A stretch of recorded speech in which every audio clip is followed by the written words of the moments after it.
One, two, one, two, three.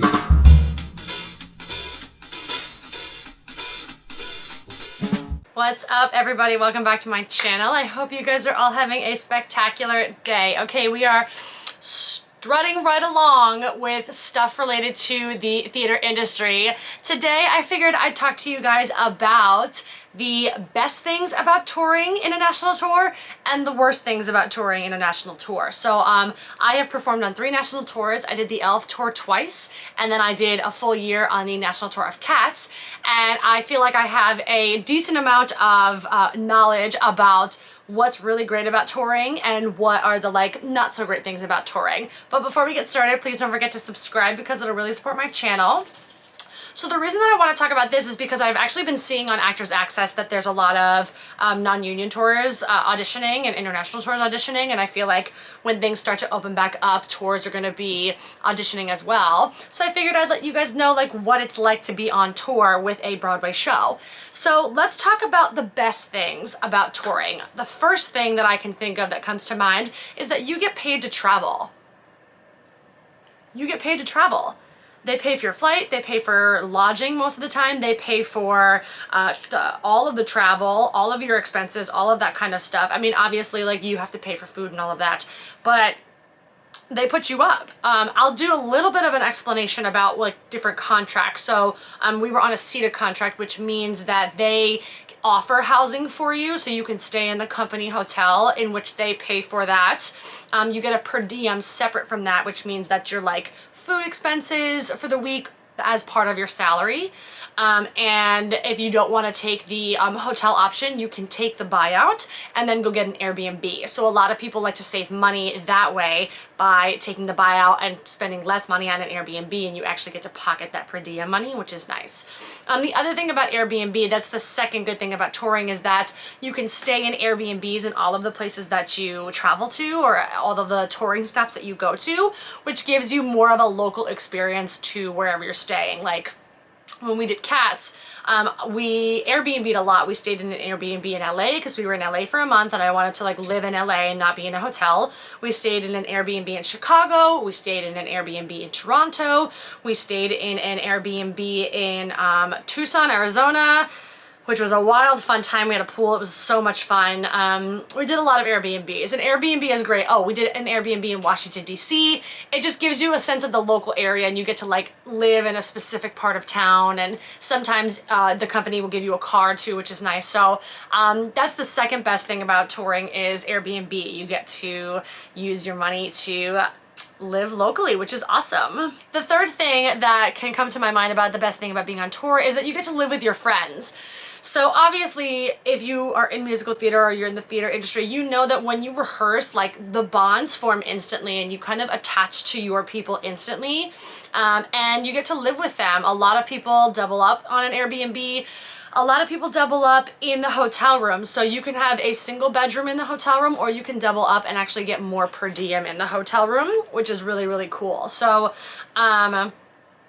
yeah, you get to live with your friends and you can switch roommates and live with different people, and you know, I like living with people. I don't necessarily, there were some hotels where I was like, okay, I need maybe a couple of days by myself. But most of the time I was always living with at least one roommate because I like to socialize. Obviously, one major benefit about touring is you get to play major cities.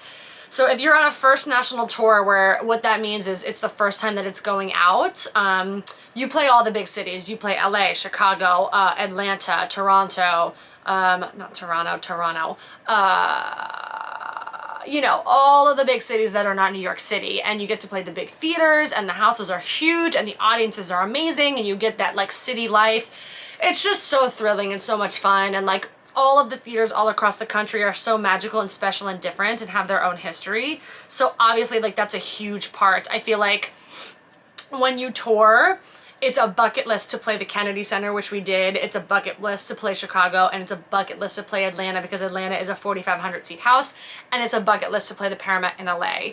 Those are just the biggest theaters, and to say that you played the Kennedy Center is a huge, in my opinion, it's a milestone for when you book a national tour, which is so cool. one thing I don't think you guys know about touring, so sometimes you can sign under your little vanity in the dressing rooms. And so what's cool is when you check out a new city, you can look underneath and see all the different people from all the different tours that have sort of signed the vanity. Also, a lot of theaters let you do wall tags. So one of the carps or one of the crew members will paint a beautiful wall tag that says like Cats, or I used to do all the ones on Elf, and then the whole company signs it so that each theater that you go to, you can see like how many times you've played that theater or what shows have played that theater, which is really cool. Oh, something that people I don't think often talk about with touring.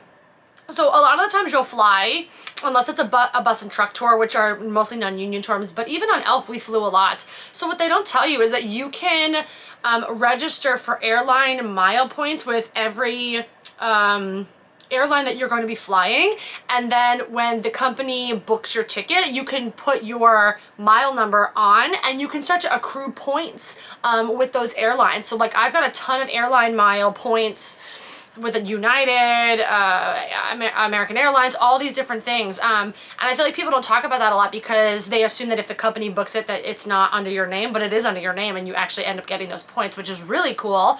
Same thing goes with if you stay in the company hotel. For example, Cats, we stayed at the Marriott all the time, all the different forms of the Marriott. We accrued so many Marriott points that we ended up getting free nights that you could use when you travel on your own, which is so cool. And I think, again, something that people don't talk about, which is like a benefit to touring. Something else, I actually ended up doing this later in the tour. I wish I did it in the beginning. Hi, Cricket. Cricket wants to say hi. Hi, Baba. So I ended up doing this later in the tour because of my friend Marina. Hi Marina, if you know, you know. She convinced me to get the American Express Platinum card, which is expensive, but it gives you TSA pre-check, which is so nice when you're trying to check in with a big group and you can just zip right through security. It also gives you global entry. So I was flying in and out of Canada and it got me through customs a lot faster. And then it also gets you into all the airport lounges, which is so nice to like on your travel day off to be in a lounge and just chill before you get on the plane. I think it's worth it. Maybe people don't want to pay the fee, but I really enjoyed it and I ended up getting, again, a lot of points through American Express, which is really great. Something else. Sometimes, and if maybe I'm making an assumption, but most of the time when people take a tour, they sublet their apartment, which means that they don't have to pay rent for the entire time that they're on tour, which is amazing. And it also gives you a way to save money. That was my final thing, or final really like positive thing about touring. If you don't have to pay rent or anything, all of your salary and all of that stuff can go right into your pocket. And if you go into touring with the budget lens of like, I'm going to Airbnb so I can save money, I'm going to double up so I can save money, you can save a ton of money on tour by just, you know, being budget friendly and focused on money. So those are all of the like really positive, exciting things about touring. Obviously performing is the huge, you know, benefit of tour, but there's like little things that I like to think about and why that I would take another tour again. And you know, touring is not for everybody, which will bring me to some of the negative sides of touring. The first thing for me that comes to mind as a negative is that you're away from your friends and family. I've done 3 tours. The 2 Elf tours that I did were short. They were winter, so it was like November, December, January, so it was only 3 months. But Cats was a year. A year's a long time, and some people tour for 2 or 3 years, and you're away from your family for so long. You miss holidays, you miss birthdays, you miss weddings. It's very hard to get time off. The other negative that's very hard sometimes is that you travel on your day off. So you perform an 8-show week.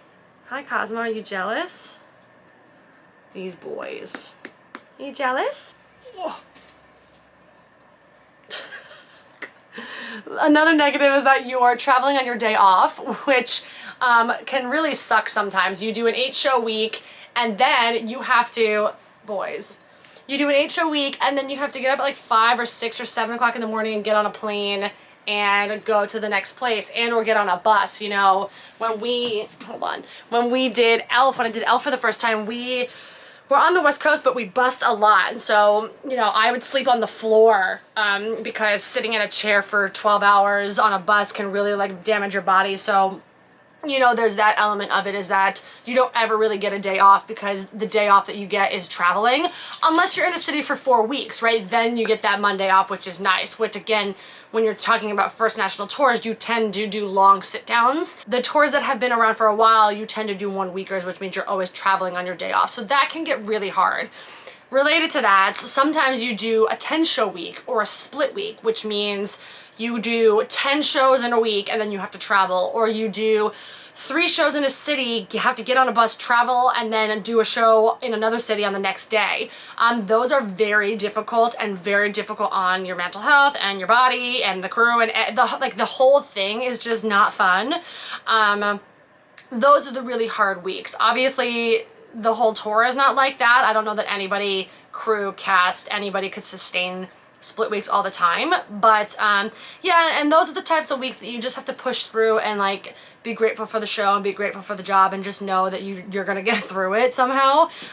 So that can be really difficult with touring, the split weeks and the traveling on your day off. Oh, something else that I don't think people talk about. So they travel, when you travel on a tour, they travel a stage for you, right? They travel a floor for you that the set sits on top of. And sometimes you don't fit into the theater. Sometimes your show is too big, which means you have to restage exits and entrances. You have to cut props or set pieces, which means more rehearsal or more setup time for when you get to the theater. You know, we have at least a half hour to an hour to acclimate to a new theater before we perform in it.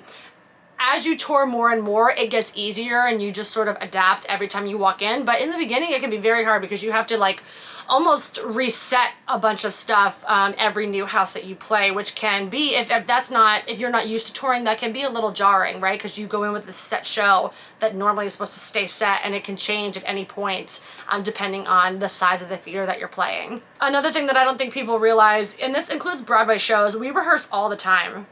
Especially for an ongoing show that is constantly being replaced, you know, like Hamilton, Wicked, whatever, these long-running shows, there's always new people coming into the shows, so we always have rehearsal. So on top of the 8-show week, and on top of traveling on your day off, you're also rehearsing at least twice a week. You'll have a rehearsal and then a put-in rehearsal for anybody new coming in. So it's very tiring and very draining, and I know that it seems glamorous and exciting, and it absolutely is, don't get me wrong, but it's a lot of work. 8 shows a week, traveling and rehearsing the full show, it's very tiring. So you have to find that balance between like making sure you're staying healthy and making sure you're staying fit and making sure you're staying rested throughout the entire process. It can be very hard and taxing at some points. And then other times when you have a sit down, you can get a lot of days off, which is really, really fun. So you really want to like embrace those moments on tour. Another thing that can be really hard, and I think I have more experience with this because my shows ran through the holiday season.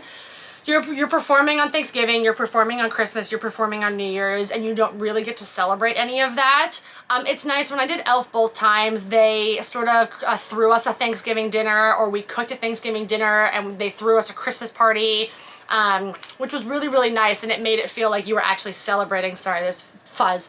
It made it feel like you were actually celebrating the holidays with a group of people, which is really great. Sometimes you have off the next day and you can hop on a flight and go home, which I ended up doing when I was on Cats. We had Christmas Day off. We performed a matinee on Christmas Eve, and I actually hopped on a plane from Toronto to New York to surprise my sister and my dad for Christmas. So, you know, it depends on where you are in the country, but that can be really hard, missing all of the like winter holidays without your family. And another thing, so the last thing that I want to say about touring, which can be hard, you know, like I said, you're with friends, which is so amazing, but sometimes like you're with the same people 24 hours a day, 24/7, you know. Normal people, and when I say normal, like normal people go to work and then they come home and they like hang out with the friends that they want to hang out with. Not to say that you don't want to hang out with your tour friends. My tour friends are some of my best friends, but it can be, you know, like you work and then you hang out with the same people all the time, and that can be emotionally draining, especially if, you know, tensions are high because of drama one day. You know, you're working and living with the same people as opposed to working and then going home to your apartment, and you can sort of like leave your work friends at home and see them the next day. So that's another sort of negative about touring. Again, I wouldn't change my tour experience for anything. Elf was so much fun. Cats was great. We got to play all of the big theaters. So as you guys are checking Actors Access for all these different tours, I hope this video helps you weigh the pros and cons. I mean, obviously I would take another tour again. I'm not saying don't take a tour, boys. I'm gonna play. It'll help you weigh the pros and cons of touring. Obviously, I would take another tour again. I love touring. It's so much fun. And so I hope this gives you guys some clarity about what it's like to actually be on a national tour. I hope you guys enjoy this video. Please give it a like, and please, before you go, don't forget to subscribe because it'll really support my channel. And I will see you guys in the next video. Oh. They killed the drummer.